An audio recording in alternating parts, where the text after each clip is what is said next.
ನೀವು ಈ ವಿಡಿಯೋ ಏನಕ್ಕೆ ನೋಡುತ್ತಿದ್ದೀರಾ? ಏನಕ್ಕೆ ಅಂದ್ರೆ ಈ ವಿಡಿಯೋದಲ್ಲಿ ನಿಮಗೆ logic plus entertainment plus motivation ಸಿಗೋದು ಇದೆ. ಟೈಮ್ ಈಸ್ ಸೂಪರ್ ಲಿಮಿಟೆಡ್ ಮತ್ತೆ ಇದರ ಎಲ್ಲಕ್ಕಿಂತ ದೊಡ್ಡ ಪ್ರಾಬ್ಲಮ್ ಏನು ಗೊತ್ತಾ? ಈ ಟೈಮ್ ಒಂದು ಕಂಪೌಂಡ್ ಆಗಿ ವರ್ಕ್ ಮಾಡುತ್ತದೆ.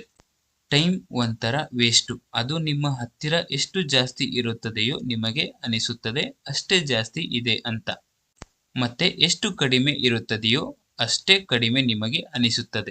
ನೀವು ಅಂತಿದ್ದೀರಾ ಏನು ಕನ್ಫ್ಯೂಸ್ ಏನಕ್ಕೆ ಮಾಡ್ತಿದ್ದೀಯಾ ಅಂತ. ಐ ಆಮ್ ಟೆಲ್ಲಿಂಗ್ ಯು, ಯಾವಾಗ ನೀವು 15 ವರ್ಷದವರು ಹುಡುಗ ಇದ್ದಾಗ ಬಹುಶಃ ಇವಾಗ್ಲೂ ಇರಬಹುದು. ಎನಿವೇಸ್ ನಿಮಗೆ ಹೀಗೆ ಅನಿಸ್ತಿದೆಯಾ ನಿಮ್ಮ ಹತ್ರ ಅನ್ಲಿಮಿಟೆಡ್ ಟೈಮ್ ಇದೆ ಅಂತ. ಯಾವಾಗ ನೀವು 20 ವರ್ಷದವರು ಆದಾಗ ನಿಮಗೆ ಗೊತ್ತಾಗುತ್ತೆ you don't have enough time. ಯಾವಾಗ ನೀವು 25 ವರ್ಷದವರು ಆಗುತ್ತೀರಾ ನಿಮಗೆ ಅವಾಗ ಅನಿಸುತ್ತದೆ. ಯಾವಾಗ ನೀವು 30 ವರ್ಷದವರು ಆಗ್ತೀರಾ ಅವಾಗ ನಿಮಗೆ ಎಕ್ಸ್ಟೆನ್ಷನ್ ಕ್ರೈಸಿಸ್ ಬಂದು ಹಿಟ್ ಆಗಿಬಿಡುತ್ತವೆ. ಬಿಗ್ಗೆಸ್ಟ್ ಫಿಯರ್, ಒಂದು ವೇಳೆ ನಿಮ್ಮ ಲೈಫ್ನಲ್ಲಿ ಏನು ಮಾಡೋಕ್ಕೆ ಆಗಲಿಲ್ಲ ಅಂದ್ರೆ ತುಂಬಾ ಕಷ್ಟ ಆಗುತ್ತದೆ. ಅದಕ್ಕೆ ರಿಸ್ಕ್ ತಗೊಳ್ಳಿ ಮತ್ತೆ ಲೈಫ್ ಅಲ್ಲಿ ಏನಾದ್ರೂ ಬಿಗ್ ಮಾಡಿ. ಟೈಮ್ ವೇಸ್ಟ್ ಮಾಡಬೇಡಿ.